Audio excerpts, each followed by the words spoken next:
When my son told the bank clerk, "She doesn't understand numbers," I did not correct him. I let the sentence land in the marble silence, let the people behind us hear it, let the girl at the desk lower her eyes the way young employees do when they smell family humiliation and know they are about to be trapped inside it. Then she looked at my screen, stopped breathing for a second, and forgot my son existed. Hello, my dears. Some people think age means confusion, weakness, dependence. I'll tell you this much. When a grown son tries to shrink his own mother in public, he often has a reason. What would you notice first in my place? I was 80 years old, and I had spent the better part of 6 decades sitting across desks from men who mistook stillness for softness. Bankers, suppliers, shippers, insurers, taxmen, union men, brokers in expensive ties with cheap instincts. I had watched them all make the same mistake. They looked at my gloves, my posture, my age, the silver in my hair, and decided the real conversation would happen with someone else. That morning, Oliver had brought me into Halbrecht Private Bank as if he were escorting a confused aunt through customs. One hand floated near my elbow, not touching me, just near enough to suggest supervision. He wore a navy suit so sharp it could have sliced fruit, a pale watch with a face the size of a biscuit, and the expression he reserved for waiters, parking valets, and people whose names he did not intend to remember. My son was 52 and had perfected a tone that sounded courteous until you listened to the structure of it. He did not ask. He arranged. He did not discuss. He positioned. "Mom gets overwhelmed," he had said to the receptionist before I even sat down. "So I'll walk her through the essentials." I had looked at the receptionist and said, "I don't get overwhelmed. I get impatient." She almost smiled. Oliver pretended not to hear me. The young clerk assigned to us introduced herself as Nora Bell. Good posture, clear voice, minimal jewelry, efficient nails. The kind of woman who could still become formidable if no man married her too early and called it protection. She asked for my identification, and Oliver answered before I moved. "She has it," he said. "But I keep copies of all the important things." "I'm sure you do," I said. He gave me the patient smile adult children use when they want witnesses to admire their sacrifice. "Mom, there are many kinds of disrespect. Some are loud enough to slap. The dangerous kind arrives dressed as concern." Nora took my driver's license directly from my hand. "Thank you, Mrs. Harrow. Not Ms., not Evelyn. Mrs. Harrow." "Correct." I approved of her immediately. We were shown into a glass-fronted office overlooking the main lobby. Halbrecht had recently renovated, and it smelled of stone dust, lilies, and money that wanted to seem tasteful. Soft brass lamps, cream leather chairs, walnut trim polished to a discreet glow. On a low side table sat a crystal dish of wrapped caramels no one in that building actually ate.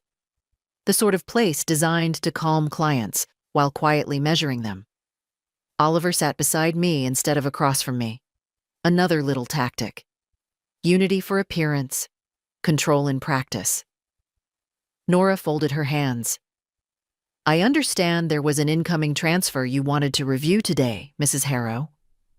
Before I could answer, Oliver leaned forward. "Yes. She received some kind of large payment tied to an old transaction. I'm helping her sort it out. She doesn't really understand the numbers." There it was. Clean, public, efficient, cruel in a practiced way. Nora's expression flickered, just once, and then she turned to her monitor. "Of course," she said quietly. "Let me pull up the account." I crossed one leg over the other and adjusted the cuff of my dove-gray jacket. Loro Piana wool, though Oliver had once called it an old lady suit. He had no eye. Real quality never begged to be noticed.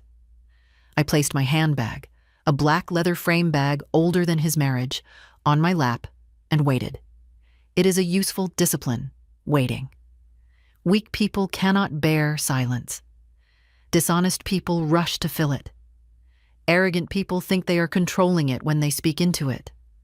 I have built entire negotiations by saying less than the person across from me could tolerate. Oliver began before the screen had fully loaded. The main thing, Nora, is simplifying.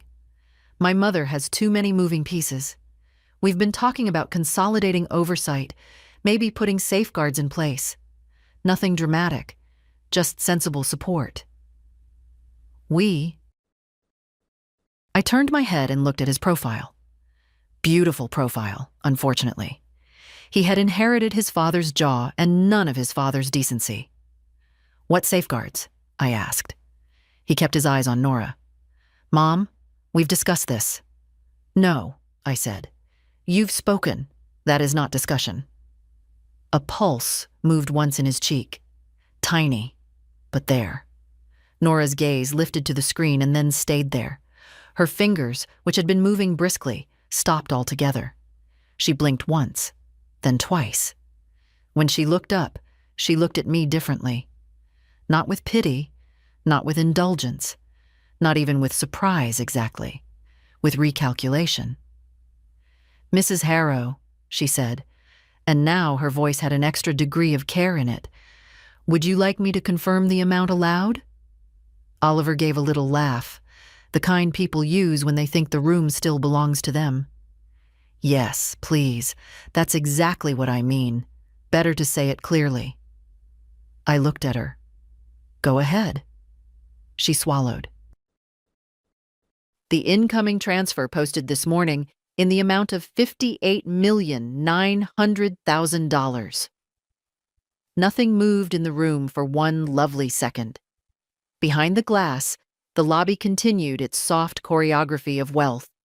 Heels on stone, paper folders changing hands, a man in a camel coat signing something with a fountain pen. But inside that office, the air altered. Oliver's smile remained on his face a fraction too long, like a chandelier left burning after the guests had fled. Then it went out. He turned to the screen as if he could intimidate it. There must be some mistake, he said. No, I said. I had known the final figure would be large, though not the precise hour it would land. The sale had taken months to close and years to become inevitable. People imagine money arrives with trumpets. In real life, it arrives by wire confirmation and legal language after decades of tedious competence. Mine had begun 41 years earlier with 3 regional supply contracts, an underpriced warehouse, and a widow everyone assumed would liquidate instead of expand. I had let them assume it. Assumptions are the cheapest currency in the world and the most profitable. Nora looked from Oliver to me. Mrs. Harrow, would you like a printed summary? Yes, I said. And after that, I would like a complete list of every person with any level of access, authority, note privilege, advisory designation, or secondary contact on all of my accounts, entities, and related holdings. Oliver shifted toward me. Mom, let's not make a spectacle. I turned to him fully then. You made the spectacle, Oliver. I'm merely conducting the meeting. His hand flattened on the desk. You don't need to do this in front of whom? I asked. The clerk you just told I don't understand numbers? Nora lowered her eyes to hide it, but not before I saw it. Respect. Oliver dropped his voice. I'm trying to protect you. No, I said. You are trying to stand between me and information. Men usually do that when the information is expensive. His mouth parted, then closed again. Nora rose slightly. Mrs. Harrow, for privacy, I can move this to our senior office suite. No need, I said. This will do. Then I placed both gloves on the desk, one beside the other, as neatly as surgical instruments, and gave Nora the first instruction that truly mattered. Print everything, I told her. And while you're at it, remove my son's assumption that he speaks for me. Oliver did not like losing rooms. You could see it in the way he adjusted his cuffs, the small mechanical smile returning, as if he could stitch authority back into place with posture alone. He had spent most of his adult life believing that tone created reality. If he sounded certain enough, people followed. That trick worked on waiters, junior lawyers, and sometimes even investors who preferred confidence over competence. It did not work on me. Nora's printer began humming softly in the corner of the office, feeding out page after page of documents. The sound was wonderfully ordinary. Paper sliding, ink drying, quiet mechanical certainty. The sort of sound that accompanies facts when they are about to ruin someone's plan. Oliver leaned closer to me, lowering his voice into the register he used when he wanted to perform patience. "Mom," he said, "you're reacting emotionally." "I'm 80, I replied calmly. If I were reacting emotionally, the lobby would know. His jaw tightened. He turned slightly toward Nora. "What exactly are we printing?" Nora glanced at me first before answering him. Good instinct. Mrs. Harrow requested a full access and authorization report for all linked accounts and entities. Oliver let out a breath that tried to sound amused. "That's excessive." "No," I said. "It's overdue." He shifted in his chair again. "You already know I manage the logistics. You asked me to help." "I asked you to assist with scheduling last year," I said.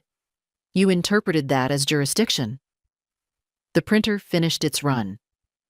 Nora gathered the pages carefully, aligning the corners with the kind of precision that belongs to people who know documents matter.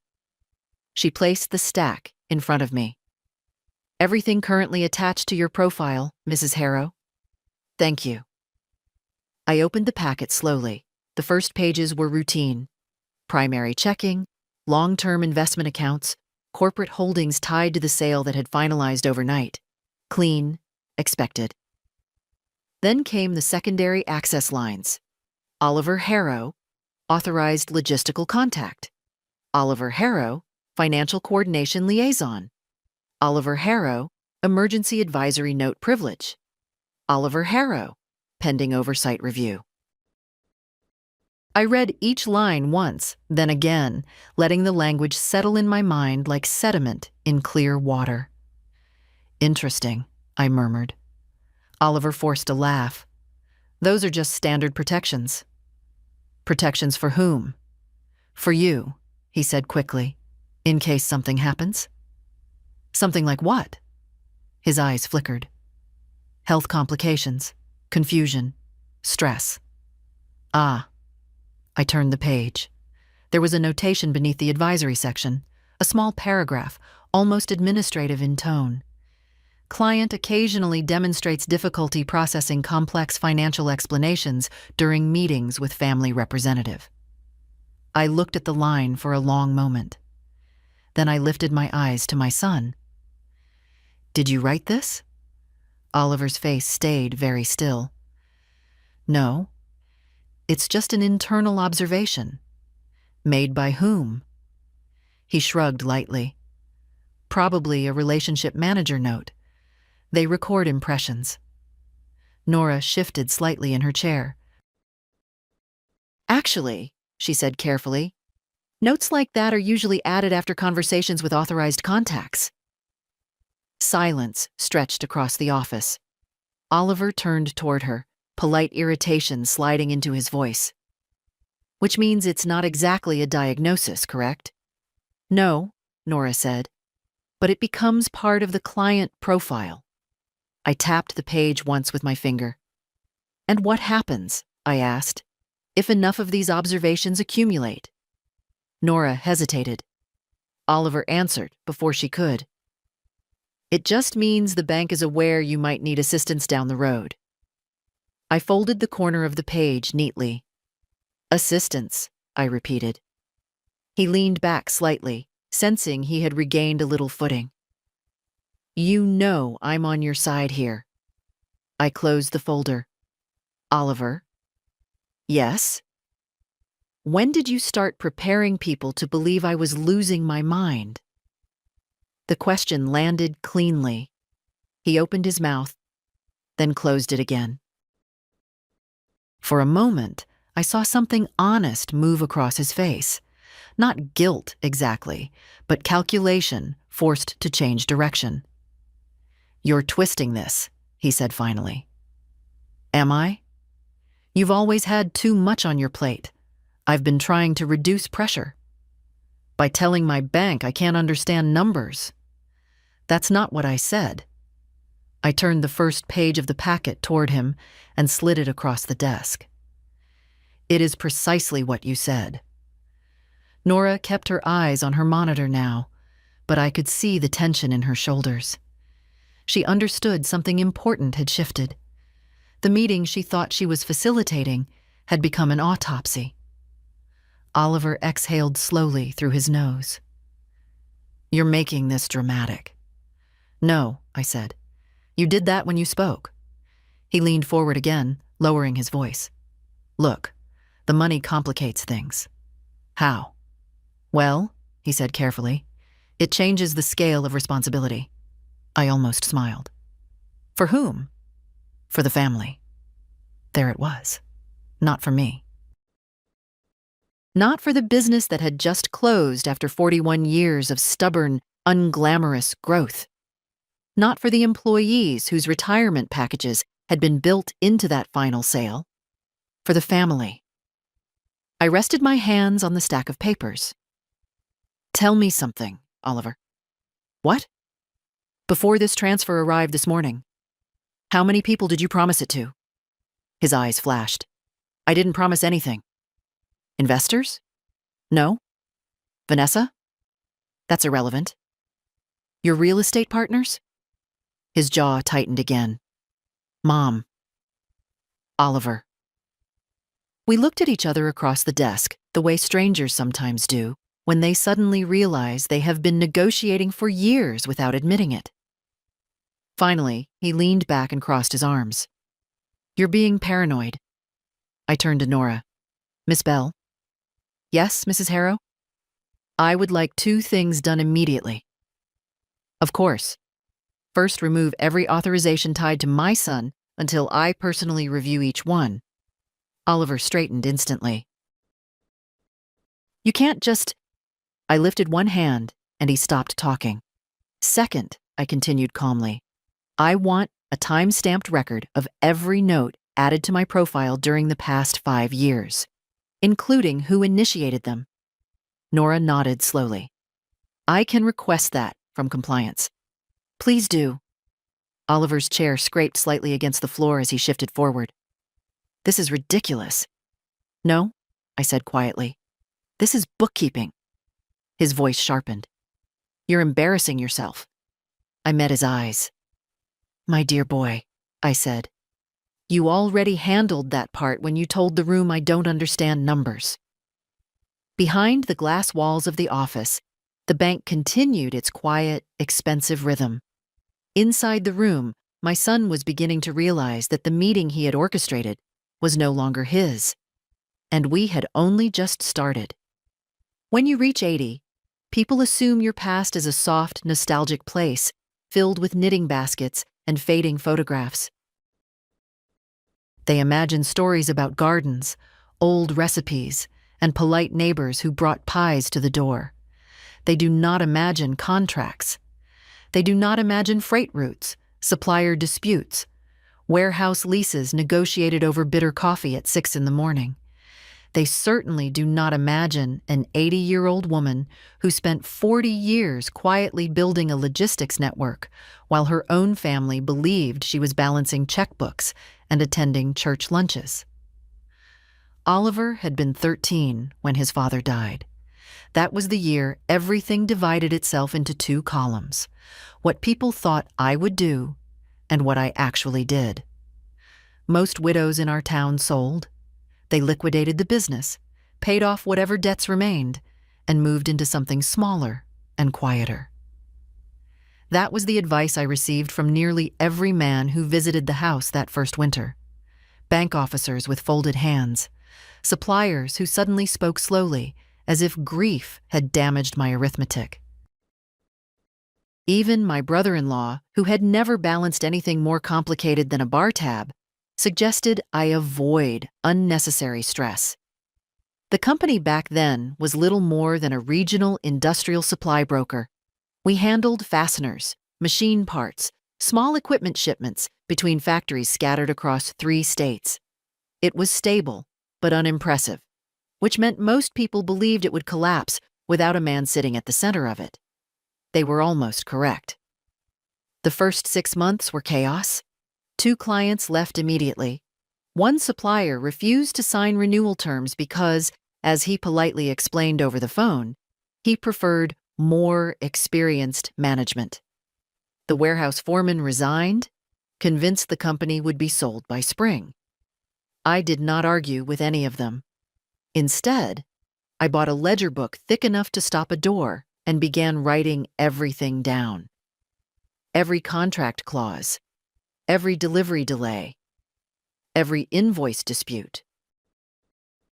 I discovered something very quickly. Most men running those companies were not particularly organized.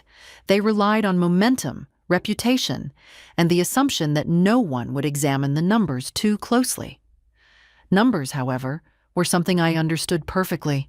Within 2 years, we had expanded into freight coordination. Within 5, we were managing logistics contracts large enough that the same suppliers who once doubted me began arriving with pastries and apologies. They never said the word apology, of course. Men like that rarely did. Instead, they complimented my persistence. Persistence is a polite word for discipline. Oliver grew up inside that world without ever seeing it clearly. To him, the business was something that kept the lights on and occasionally required his mother to leave the house early. By the time he was in college, the company had already expanded beyond what our town understood.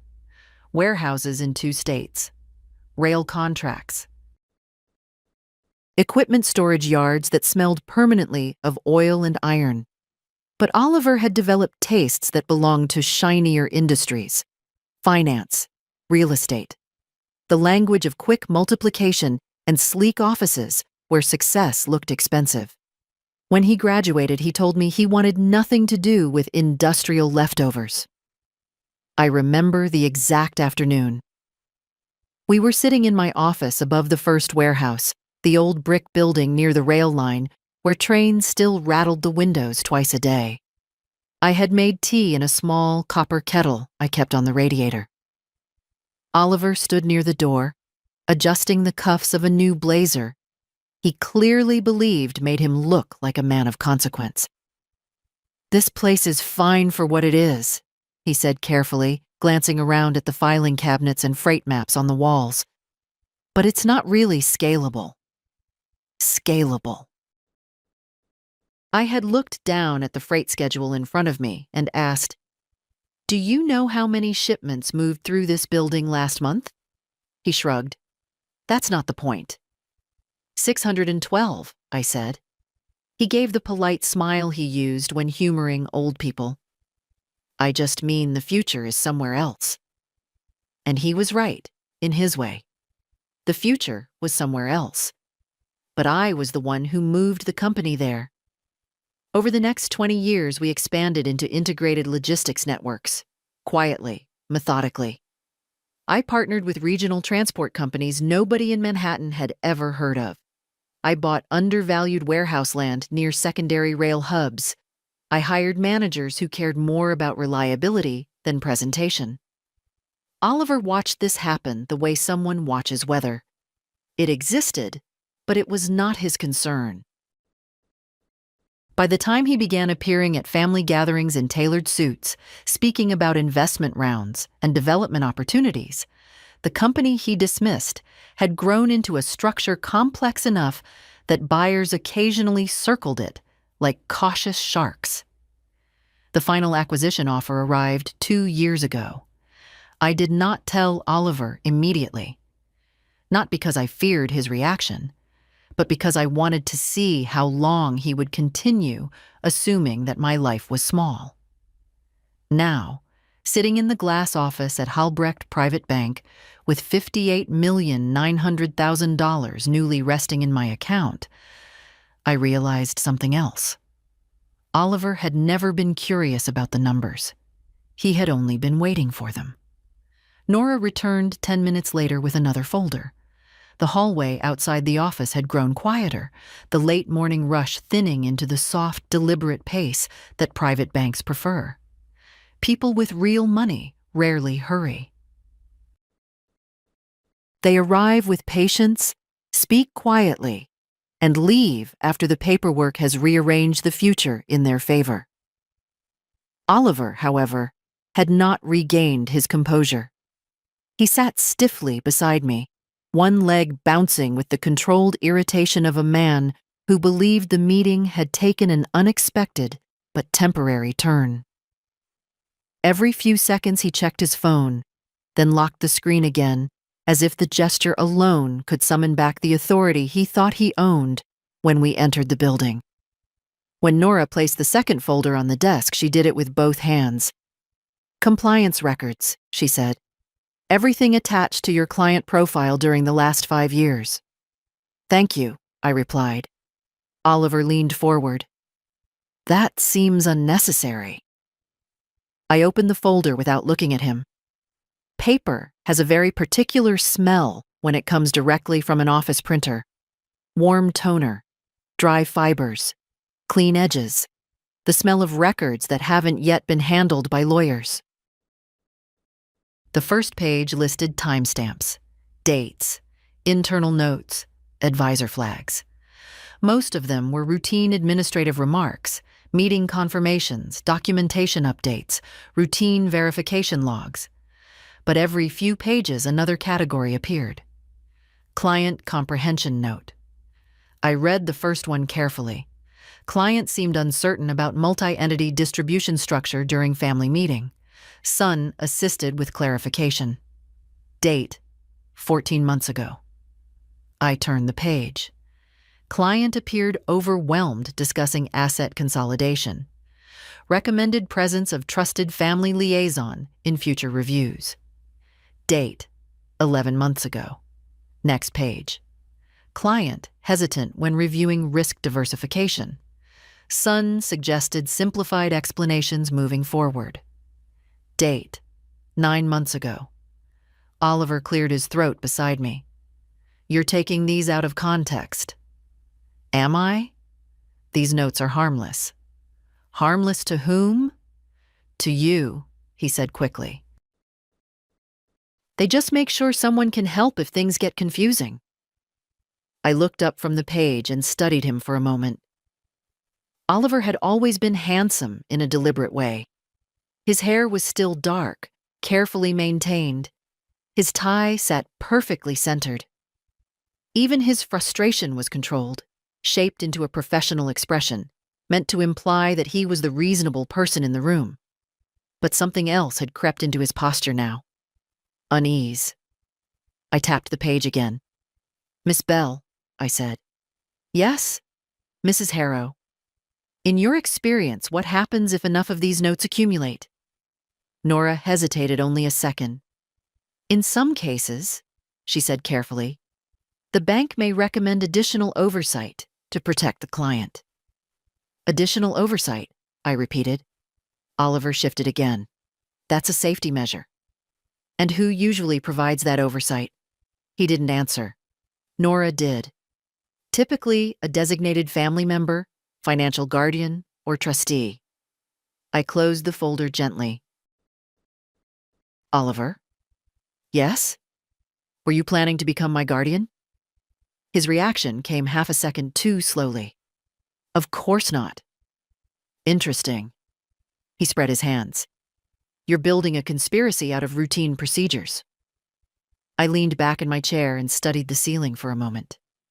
Halbrecht had chosen recessed lighting that gave every room the warm glow of an expensive hotel lobby. Calm illumination designed to make difficult financial conversations feel civilized.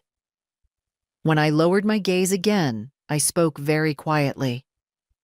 You've been preparing this narrative for at least 14 months. Oliver frowned. That's not what this is. You began planting the idea that I struggle with numbers. I never said that. You said it 20 minutes ago. That was different. Yes, I said. It was louder. The silence that followed was heavier now. Nora's fingers rested lightly on her keyboard, waiting. Oliver's voice hardened slightly. Even if those notes exist, they don't change anything. No?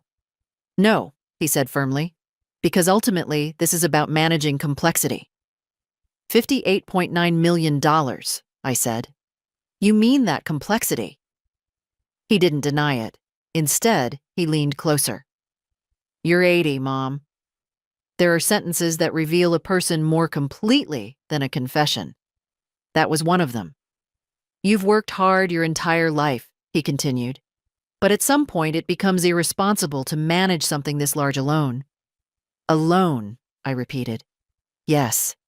I folded my hands on the desk. You seem very confident that I am alone. Oliver gave a small, controlled smile. Well, you are. For a moment I said nothing. Then I turned back to Nora. Miss Bell, please note something in the record. She straightened slightly. Yes? Effective immediately, revoke every advisory note submitted by any party other than myself or a licensed financial officer who has met me directly. Oliver sat upright. You can't just erase internal records. I'm not erasing them, I said calmly. I'm disputing them. Nora nodded slowly. That can be filed, yes. And after that, I continued, I would like the names of every employee who approved those notes. Oliver's patience cracked. This is ridiculous. No, I said quietly. This is documentation. He stood up abruptly, the chair legs scraping softly against the floor. You're acting like I've done something wrong. I looked up at him. Have you? For the first time since we walked into the bank, Oliver did not have an immediate answer. And in that small silence, something became very clear to me. My son had not expected resistance. He had expected timing. He believed the money would arrive, the narrative would already exist, and the transition of control would feel natural to everyone involved. What he had not planned for was the possibility that I might examine the paperwork before handing him the keys. I placed my hand on the folder one more time. Miss Bell, I said calmly. Yes, Mrs. Harrow. I believe this meeting is about to become more interesting. Oliver looked down at me sharply. Why? I met his eyes. Because now, I said, we're going to discuss Vanessa. Sometimes the most dangerous moment in a story is not when someone shouts, but when you realize the plan may have started long before today. Tell me honestly, would you already trust Oliver at this point? Oliver's reaction to Vanessa's name was immediate. It was not dramatic. My son had far too much self-control for that. But his shoulders stiffened and his eyes shifted away from mine for a fraction of a second before returning with that careful composure he preferred to wear in public. Small movements reveal more than arguments. I don't see what Vanessa has to do with this, he said. I folded the compliance folder closed and rested my hand on top of it. That's interesting, I replied calmly, because she called me this morning. Oliver blinked. You spoke to her today? Yes. What did she say? She wanted to know if there had been some misunderstanding at the bank. His mouth tightened. Behind the desk, Nora pretended to review something on her screen, but I could see the tension in the angle of her shoulders. Anyone sitting in that room could feel the shift in the air now. This was no longer a financial review. This was a family negotiation happening under fluorescent lighting and legal supervision. Oliver exhaled slowly. She was probably just checking on you. No, I said quietly. She was checking on the money. That's unfair. Is it? He ran a hand over his tie, straightening it again. You know Vanessa worries about you. I know Vanessa worries about assets. He laughed once, short and irritated. You've never liked her. That's not true, I said. He looked at me sharply. I liked her very much when I first met her. Intelligent, observant, socially skilled. She could walk into a room full of investors and learn the hierarchy within 10 minutes. That's called competence. Yes, I said. It is. I let the silence sit there for a moment. Competent people also recognize opportunity. Oliver leaned back again. You're implying something. I'm observing something. You're suspicious of everything suddenly. No, I said. Only of patterns. He shook his head slightly, the gesture practiced. Mom, Vanessa has nothing to do with your accounts. Really? Yes. Then explain the dinner. His expression froze. What dinner? The one 3 months ago, I said calmly. At that very loud restaurant where the menus looked like antique newspapers and the chef insisted on serving bone marrow with quince paste. Oliver frowned. I don't remember. You should, I interrupted. It was the evening Vanessa asked me a very specific question. His irritation sharpened. What question? I looked down at the compliance folder again, then back up. She asked whether I had considered streamlining my estate structure before things became complicated. Oliver said nothing. At the time, I continued, I assumed she was making polite conversation. You're reading too much into that. Perhaps. I turned to Nora. Miss Bell, do you see many situations where family members become very interested in estate structure shortly before a large transfer arrives? Nora hesitated. Oliver spoke immediately. You don't have to answer that. Nora glanced between us.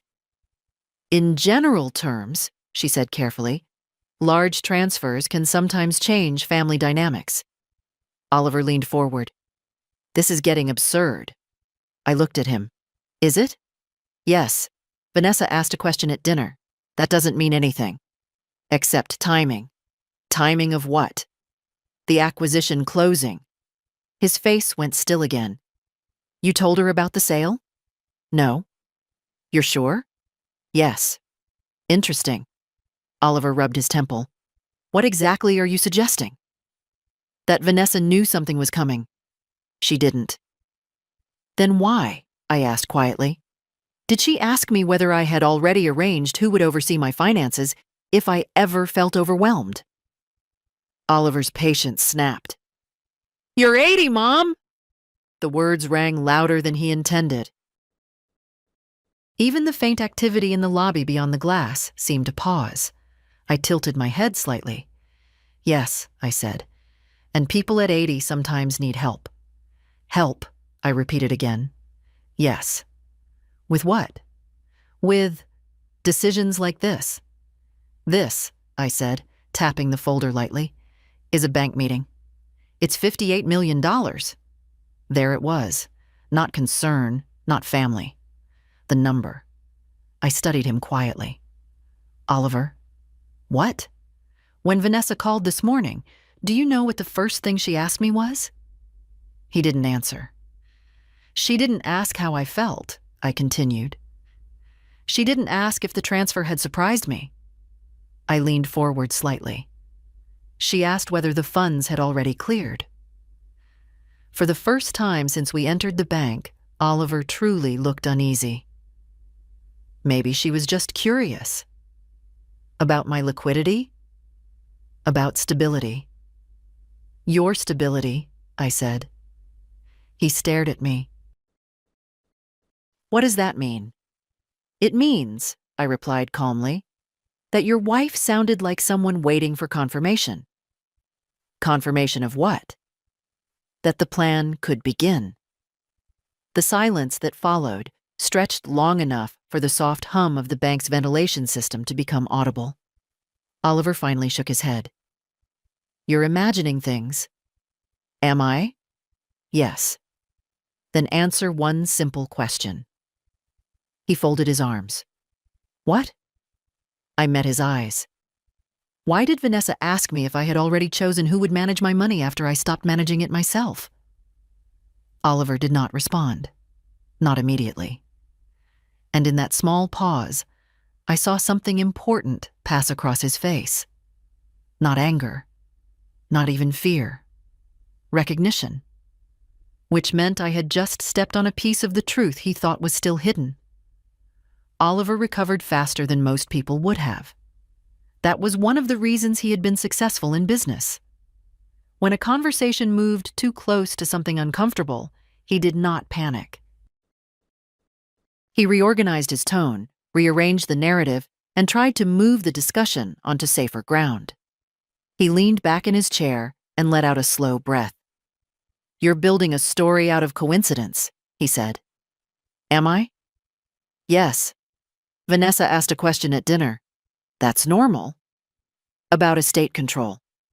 That's a responsible topic. For whom? For anyone with a family. I watched him for a moment. Oliver had always preferred arguments that sounded reasonable to outsiders. The trick worked beautifully in boardrooms. If you framed something as prudence instead of ambition, most people stopped questioning it. But there is a difference between prudence and preparation. And my son had been preparing. I tapped the compliance folder lightly. 14 months, I said. What? That's how long these notes about my supposed confusion have been appearing. Oliver shrugged.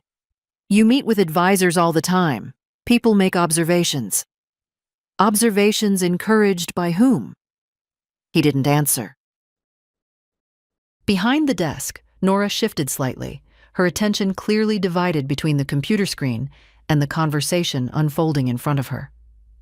I turned another page in the folder. More timestamps. More notes. Client appears uncertain about asset distribution. Client requested simplified explanations during meeting. Family liaison recommended for complex reviews. Each sentence was polite, professional, mild, but taken together, they formed something very different. A pattern. I closed the folder again. Oliver. Yes? Tell me something honestly. He smiled faintly. I always do. When did you begin expecting this money? The smile faded. I didn't expect anything. That's not what I asked. He crossed his arms. You're implying I knew about the sale. Did you? No. You're sure? Yes. I tilted my head slightly. That's curious. Why? Because someone clearly believed the timing was close. Oliver's expression hardened. What does that mean? It means Vanessa called me at 9 this morning. So? The transfer posted at 8:42. For the first time since we entered the bank, Oliver hesitated, only for a second.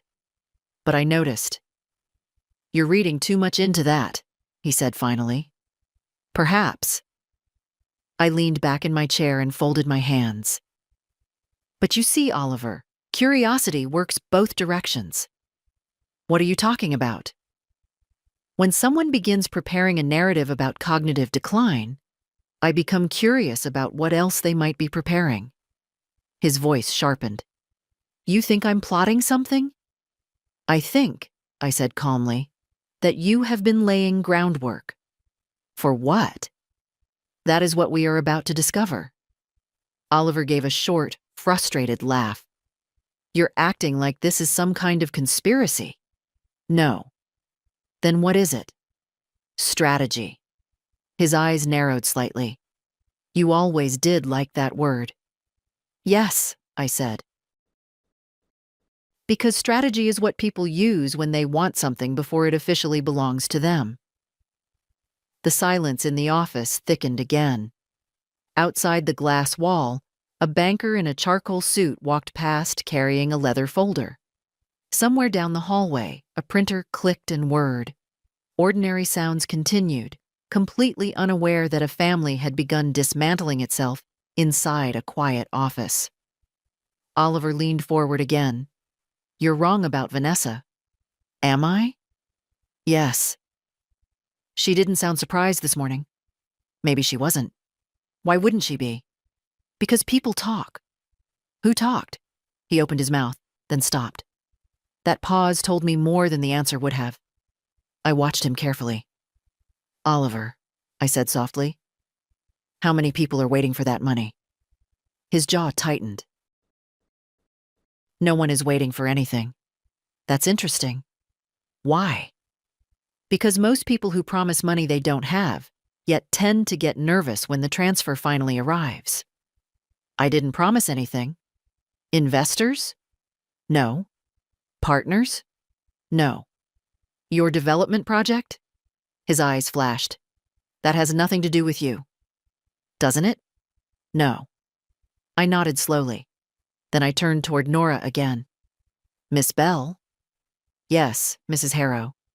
Earlier you mentioned compliance could provide a list of who submitted these profile notes. That's correct. Good.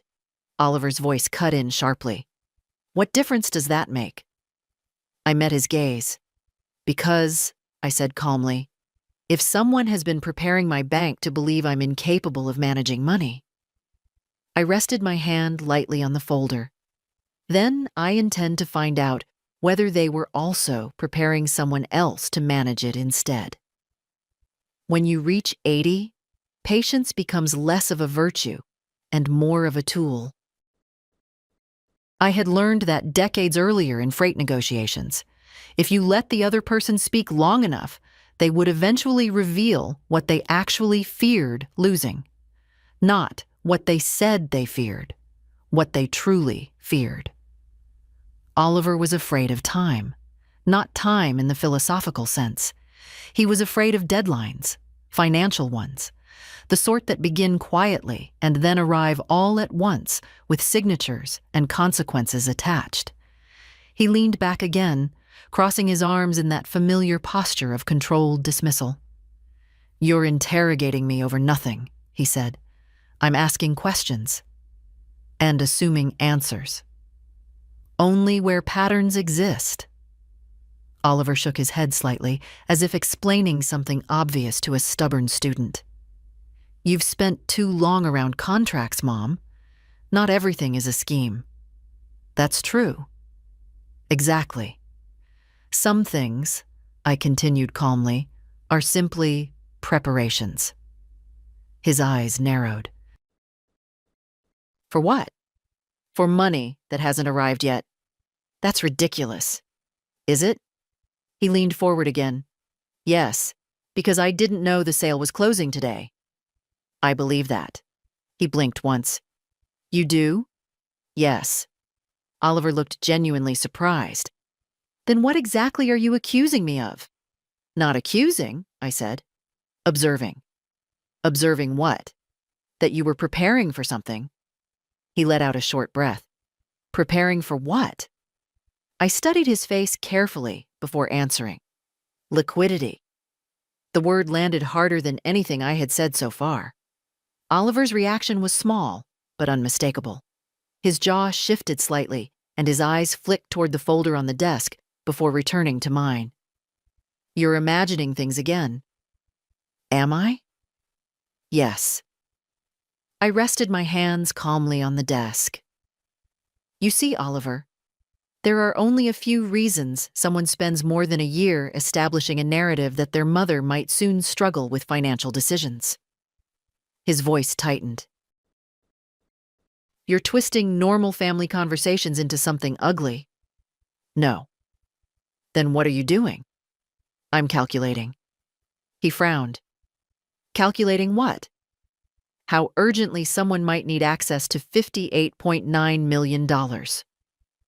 Oliver stood up again, this time more abruptly. This is insane. No, I said quietly. You're accusing your own son of planning to steal from you. I haven't used that word. You're implying it. I'm examining timing. Oliver turned toward the glass wall of the office, looking out into the lobby as if searching for patience among the quiet movement of bankers and clients beyond it. When he turned back, his voice was colder. You've always assumed the worst about my work. That's not true. You never respected what I built. I respected the parts that existed. His eyes flashed. My projects exist. Some of them do. That's insulting. Reality often is. For a moment, neither of us spoke. Then Oliver said something that interested me far more than anything before it. You don't understand the pressure. What pressure? The kind that comes with scale. Scale of what? Investments. I tilted my head slightly. What kind of investments require this much tension the morning a transfer arrives? Oliver immediately realized he had said too much. Nothing, he said quickly. I was speaking generally. Of course. The silence stretched again. Finally, I picked up the compliance folder and closed it fully. Miss Bell. Yes, Mrs. Harrow. Has compliance responded yet? She checked her screen. They're compiling the submission records now. Excellent. Oliver looked at me sharply. You're really doing this? Yes. You're turning a simple meeting into an investigation. I met his eyes. Oliver. What? If someone has been quietly preparing the ground to control my finances, I paused. Then the least I can do is discover whether they were also preparing someone else to spend them. The strange thing about betrayal is that it rarely begins with hostility. It begins with adjustments, small ones. A suggestion here, a comment there, a moment when someone answers a question that was not directed at them, and everyone allows it because it seems harmless. Oliver had been adjusting the edges of my life for more than a year. I simply had not bothered to measure the changes until today. Nora's keyboard clicked softly as she checked the compliance system again. The quiet mechanical rhythm filled the room while Oliver stood beside the chair he had just pushed back, his arms folded tightly across his chest. You're blowing this out of proportion, he said. Perhaps. It's a bank meeting, Mom, not a courtroom. Every bank meeting is a courtroom, I replied. The verdict just arrives in numbers instead of words.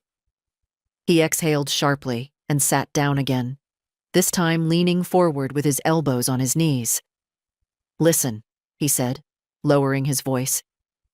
Even if you don't trust me right now, you have to admit something. What is that? This amount of money changes things. Yes. You can't just manage it the way you manage the business. Why not? Because this is different. How? It's liquid. I nodded slowly. And liquidity makes people nervous. It creates responsibility, he corrected. For whom? For everyone involved. I studied him for a moment. You keep saying everyone. Well, yes. Name them. Oliver hesitated. Family. Anyone else? No. You're sure? Yes. The lie was not particularly elegant, but lies rarely are when someone is tired. Outside the office, two bankers passed by speaking quietly about a portfolio review. Somewhere farther down the hallway, a phone rang once and then stopped. The bank continued its calm, insulated routine while my son and I sat across from each other, dismantling the illusion of trust we had apparently been maintaining for years. Nora cleared her throat gently. Mrs. Harrow? Yes? Compliance has located the submission records. Oliver's head turned immediately. What records? The internal notes regarding client comprehension, Nora said carefully. I nodded. Who submitted them? She scanned the screen. There are several entries from standard advisory staff. And one from a former relationship manager. That seems normal. And two, she continued slowly, submitted through authorized client liaison communication. Oliver spoke quickly. That just means I relayed information during meetings. Perhaps, I said. Nora looked up from the screen. The liaison listed on those entries is Oliver Harrow. The room became very quiet. Oliver did not look surprised, but he did look annoyed. That doesn't mean anything, he said immediately. They ask questions during reviews and I answer them. That's normal. Questions like whether I understand numbers? That's not what I said. It's what was recorded. He leaned back again. You're twisting routine compliance language into something dramatic. Possibly. Nora hesitated, then added softly. There is also one additional note attached to the liaison entries. Oliver's eyes flicked toward her. What note? She read from the screen. Family representative expressed concern that client may become overwhelmed managing large-scale financial decisions in the near future. Oliver spoke immediately. That was taken out of context. I tilted my head slightly. Near future. Yes. That's an interesting phrase. It was a general concern. General about what? About aging. And money. No. Then why mention financial decisions? Oliver's voice sharpened. Because that's what we were discussing. I folded my hands on the desk again. You were preparing them? For what? For the moment when someone might suggest I should no longer manage my own accounts. That's not what I meant. But it is what you created. He opened his mouth to argue again, then stopped. The argument had already reached the point where repetition replaced explanation. And repetition is where truth usually hides. I looked at him calmly. You expected this transfer? No. You prepared the bank to doubt my judgment before it arrived. That's not fair. Fairness isn't the subject? Then what is? Timing. Oliver rubbed his temple again. You're making a problem out of nothing. Am I? Yes. I considered him quietly. Then I asked the question that had been waiting since the beginning of the meeting. Oliver? I said softly. What? If you didn't know the money was coming. I leaned forward slightly. Why did you spend 14 months preparing the bank to believe I shouldn't control it when it did? My dear friends, let's pause for a moment. Imagine sitting in that quiet bank office, realizing the person across from you may have been preparing to take control of your life for more than a year. The question is simple. What would you do in Evelyn's place right now? Write it in the comments. Oliver did not answer my question. That by itself was already an answer. When someone is innocent, they usually argue immediately. They defend themselves with noise. Explanations spill out of them because silence feels dangerous. Oliver chose silence. He leaned back in the chair and stared at the desk as if the grain of the walnut wood might provide a safer conversation. Finally, he said, very carefully, "You're misunderstanding the purpose of those notes." "Explain it to me," I said. They were precautionary. Precaution against what? Future complications.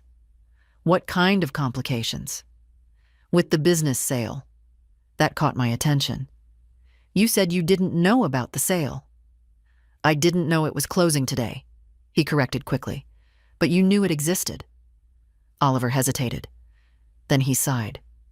Mom, rumors travel. Rumors? Yes. From where? People in your industry talk. That's true. I studied him for a moment.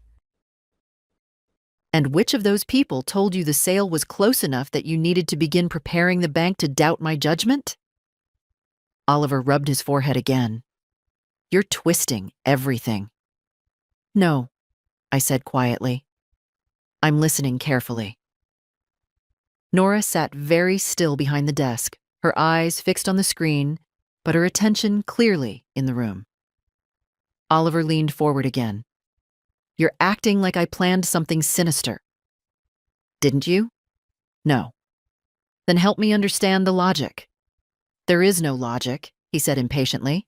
It's just family support. Support that happens to appear in compliance records. That's how banks work. And support that begins 14 months before a transfer. That's coincidence. I folded my hands again. Oliver. What? You've always disliked coincidence. He looked up at me sharply. What does that mean? It means you're a planner? That's called being responsible. Yes, I said. It is. The silence returned. Then Nora cleared her throat again. Mrs. Harrow, there is something else attached to the compliance records. Oliver's head turned instantly. What now? She looked uncertain for a moment, then read from the screen. There is an internal advisory flag created 3 months ago. By whom? I asked. By the previous relationship manager assigned to your account. What does it say? Nora hesitated, then continued. Recommended review of potential future financial guardianship structure due to family concerns about client cognitive strain. Oliver spoke immediately. That's standard language. Is it? I asked quietly. Yes. For whom?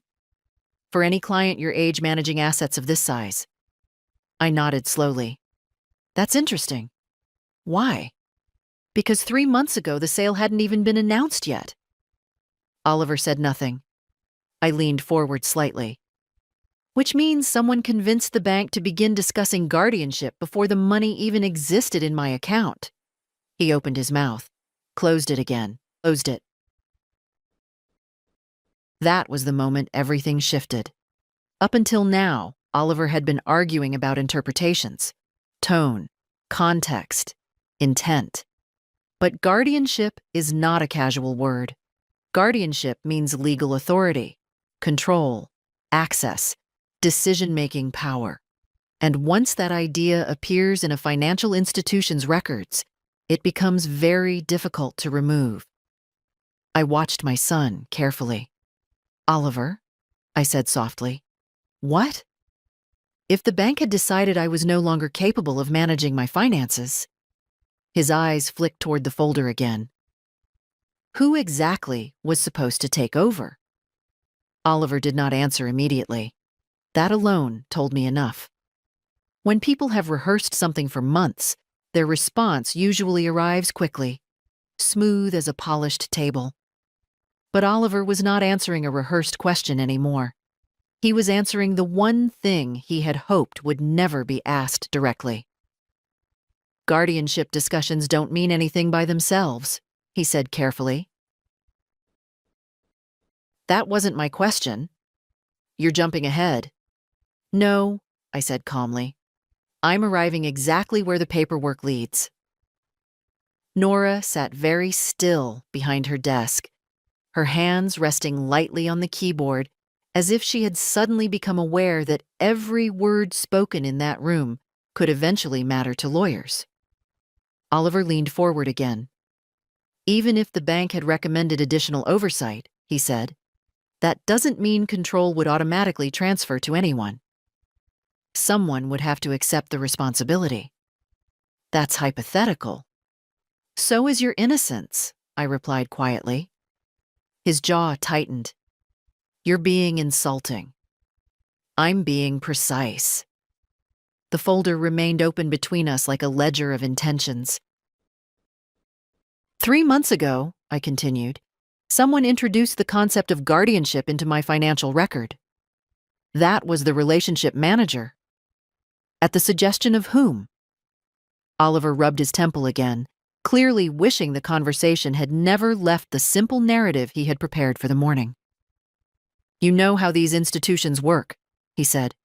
They look ahead. Yes. They evaluate risk. Yes. And they listen to family concerns. Exactly. The words settled between us like a small stone dropped into still water. Oliver realized too late what he had just admitted. You're twisting my words again. No, I said softly. You just finished the sentence. He leaned back sharply in the chair. You're making it sound like I tried to take over your life. Didn't you? Of course not. Then why prepare the bank to believe I couldn't manage it? Because you're 80. His voice rose again before he caught himself. Nora glanced briefly toward the glass wall of the office, probably aware that raised voices carried farther in quiet buildings like this one. Oliver lowered his voice again. Age matters in financial planning. It does. And large sums require structure. They do. So why are you acting like that's some kind of crime? I studied him quietly. Because the truth had already begun assembling itself in my mind. Not perfectly, not completely. But the outline was there. Oliver, I said calmly. What now? When someone begins preparing legal guardianship structures, it's usually because they expect to need them soon. That's speculation. Is it? Yes. I nodded once. Then let's discuss something simpler. What? Your development project. His expression hardened immediately. That has nothing to do with this. Doesn't it? No. You mentioned investors earlier. That was a general comment. You also mentioned pressure. Everyone has pressure. Yes, I said. But not everyone begins preparing financial guardianship paperwork for their mother at the same time. Oliver stood again. You're unbelievable. Perhaps.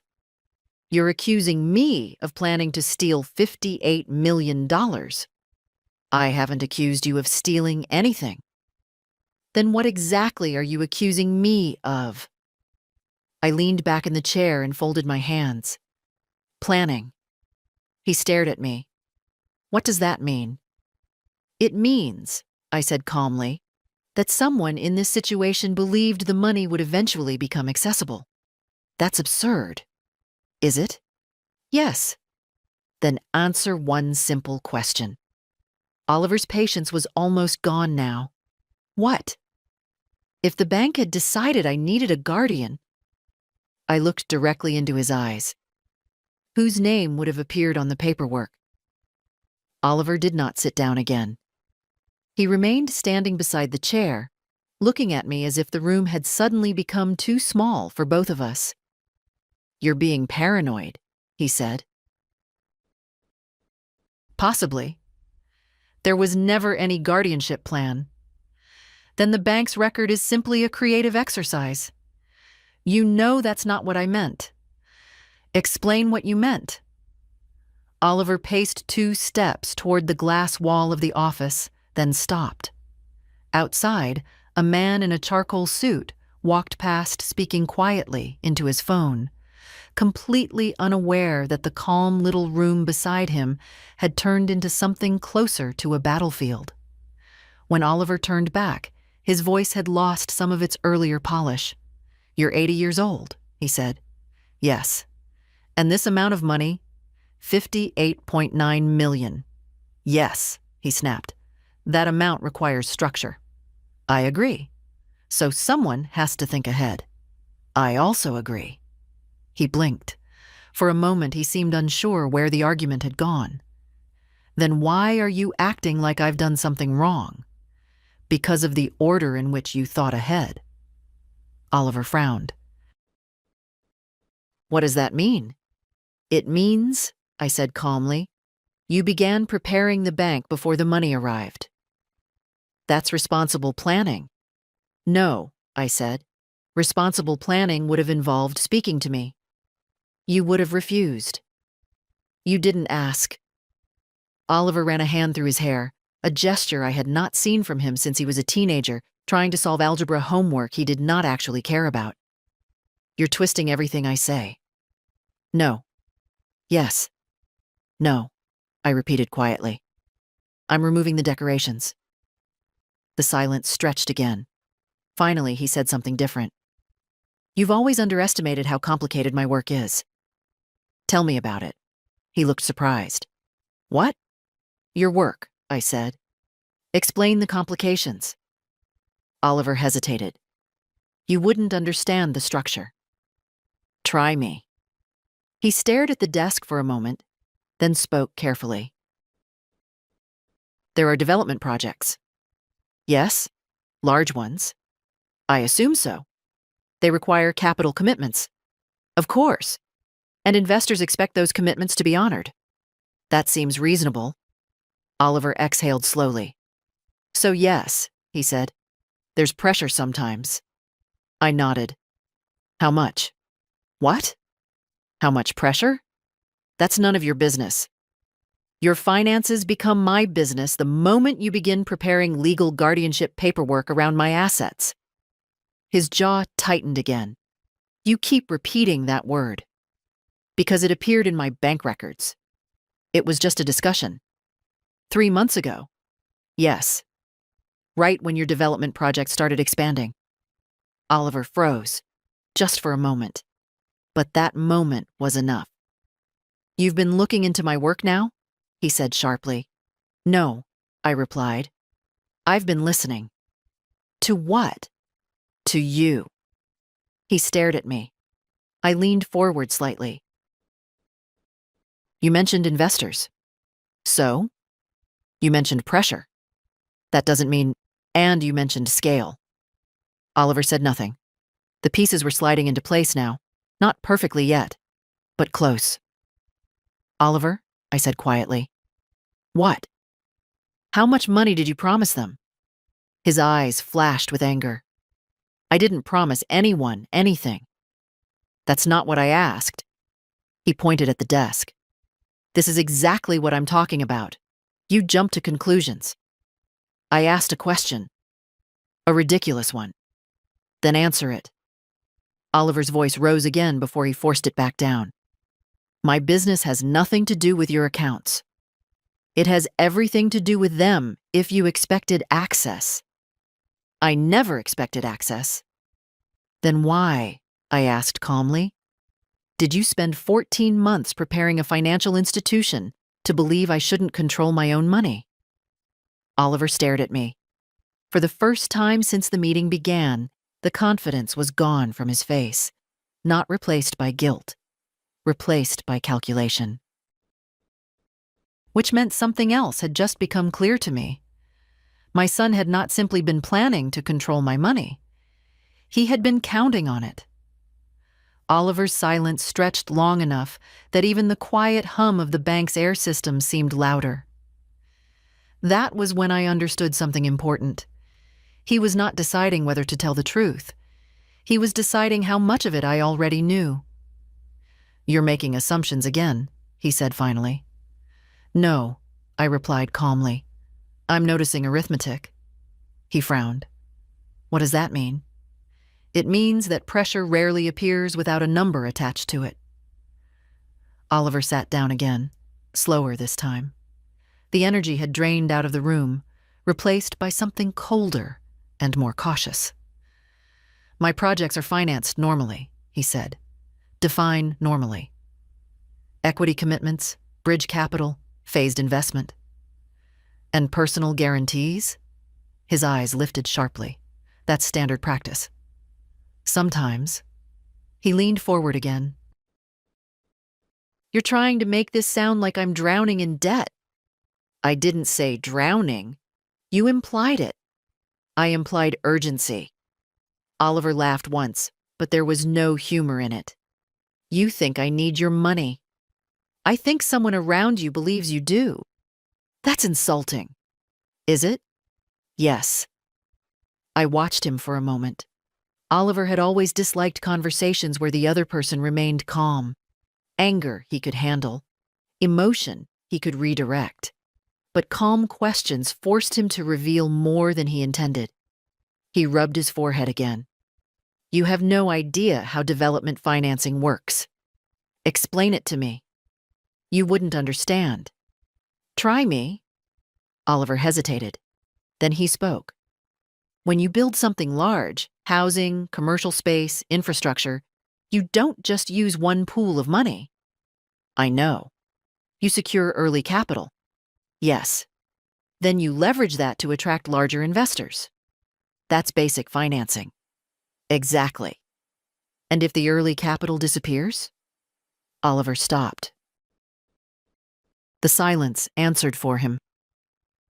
You lose credibility, I said quietly. That's not what's happening. Then why mention pressure earlier? Because there's always pressure in development.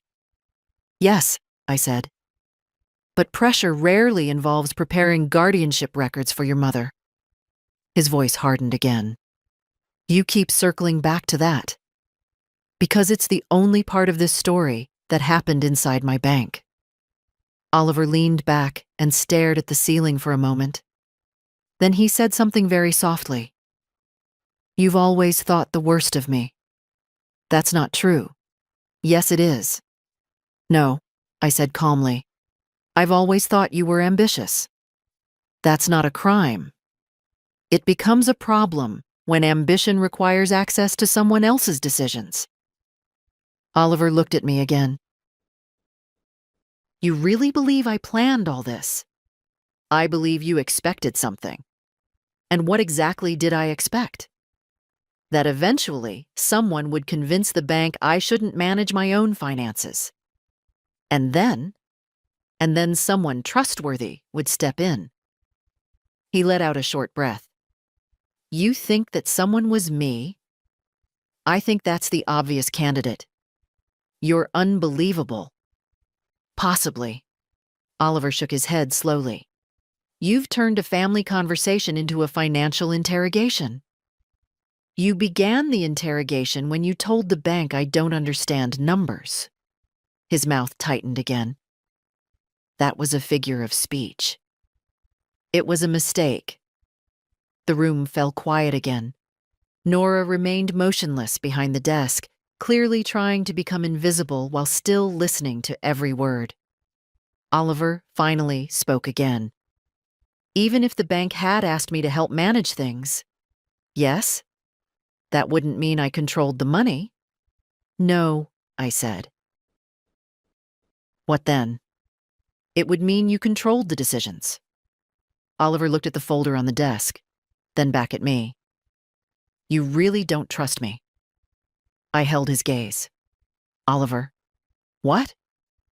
If someone promises investors money they don't have yet. He waited. They tend to become very interested in who controls the person who does. Friends. Imagine the tension in that quiet office. A son standing across from his 80-year-old mother, realizing she understands far more than he expected. Now the question becomes sharper.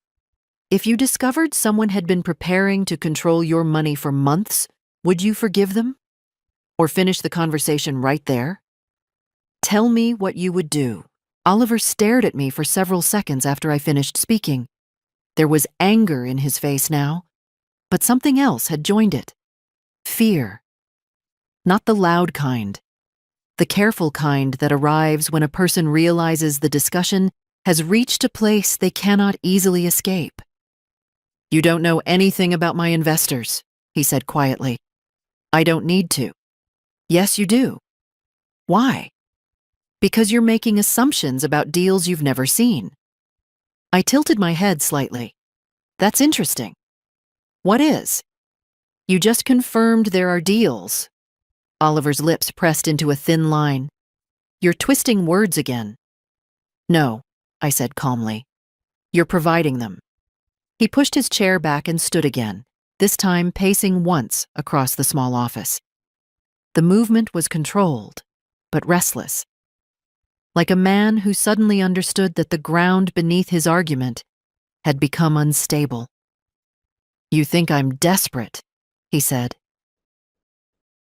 I think you're under pressure. That's not the same thing. It often becomes the same thing. He stopped near the glass wall and looked out into the lobby. A young banker escorted a client toward the elevators, both of them speaking quietly. The entire building wrapped in that calm, expensive silence institutions cultivate so carefully. Oliver turned back toward me. "You've always believed you were the smartest person in the room." "No," I said. "Only the most patient." He gave a short laugh. "Well, congratulations. You've turned a family conversation into a spectacle. You started the spectacle when you told the clerk I don't understand numbers. That was a joke. It was an attempt. To do what? To establish a narrative." Oliver's expression hardened again. "You keep using that word. Because that's what this is." "No," he said. "This is you humiliating your own son. Humiliation requires an audience." "And we have one," he snapped, glancing briefly toward Nora. I followed his gaze. Nora immediately looked down at her keyboard again, clearly wishing she had scheduled her lunch break 20 minutes earlier. I turned back to Oliver. "You're mistaken," I said quietly. "About what?" "The audience." He frowned. "What does that mean?" "It means this conversation stopped being private the moment guardianship appeared in my bank record." Oliver's shoulders stiffened. "You can't seriously think this goes anywhere beyond this room."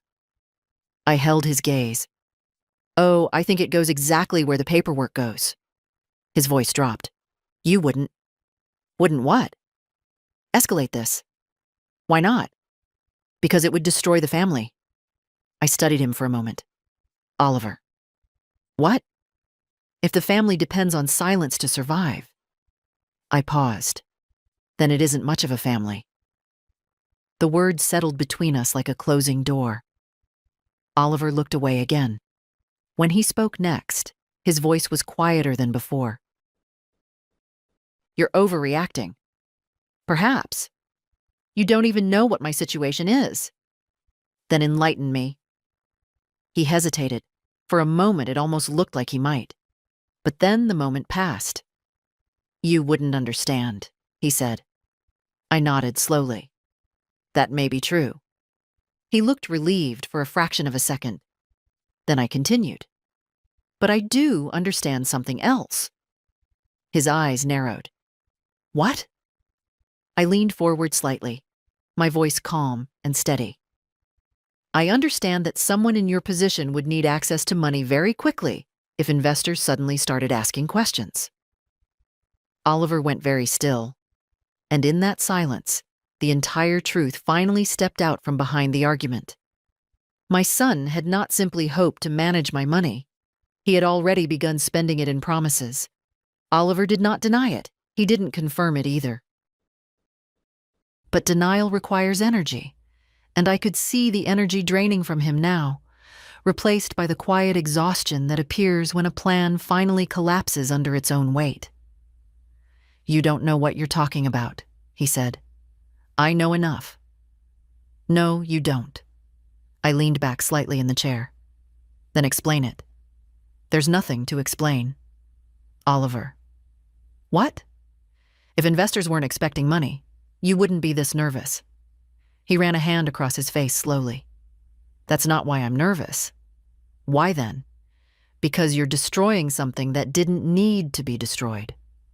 "What exactly is that?" "Our trust." I considered the word. Trust requires honesty. I was honest. "You told a bank clerk I don't understand numbers. That was a strategy." He looked at me sharply. "You really think everything I do is manipulation?" "No," I said calmly. "Only the parts that involve paperwork."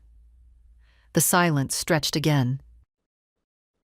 Finally, Oliver sat down heavily, the chair creaking slightly beneath the sudden shift in weight. "You don't understand the situation," he said. "Then help me understand." He stared at the desk for several seconds. "There are people involved." "Investors." "Yes." "How much?" "That's not important." "It becomes important if you were counting on my money to solve it." "I wasn't counting on it." "You were preparing for it." That's different. Not to a banker. He exhaled slowly. It's temporary. What is? The pressure. How temporary? A few months. And after those months, the project stabilizes. And the early investors? They get paid. With what? Oliver hesitated. The answer sat in the room before he spoke it. Future liquidity. I nodded slowly. And if that liquidity didn't arrive, it will. That's optimism. It's planning. I studied him quietly. You promised them something. I promised progress. That's not what investors hear. He didn't argue. Outside the office, the bank remained perfectly calm. The quiet machinery of wealth continued operating just as it had before we arrived. But inside that room, the truth had already rearranged everything. Oliver, I said. What? If the bank had decided I needed a guardian, he looked up. You would have had legal authority to manage my finances. That doesn't mean I would have taken your money. No, I said. It just means you would have had access. That's not the same thing. It becomes the same thing when investors are waiting. Oliver looked away again. For the first time all morning, he seemed smaller somehow. Not physically, strategically. You think the worst of me, he said quietly. No, I replied. What then? I think you convinced yourself that borrowing from my future was temporary. He didn't answer, which meant I had guessed correctly. I closed the folder slowly and rested both hands on the desk. Oliver. What? You built a financial plan around money that didn't belong to you yet. His voice was almost a whisper now. It was supposed to work. Plans often are. You don't understand how fast things move once investors are involved. Oh, I said quietly. I understand that part perfectly. He looked at me again. Then what are you going to do? That was the first honest question he had asked all morning. I met his eyes. And for the first time since the meeting began, I allowed a small, deliberate pause before answering. First, I said calmly, I'm going to make sure no one ever mistakes my money for yours again. Oliver kept watching me after I spoke.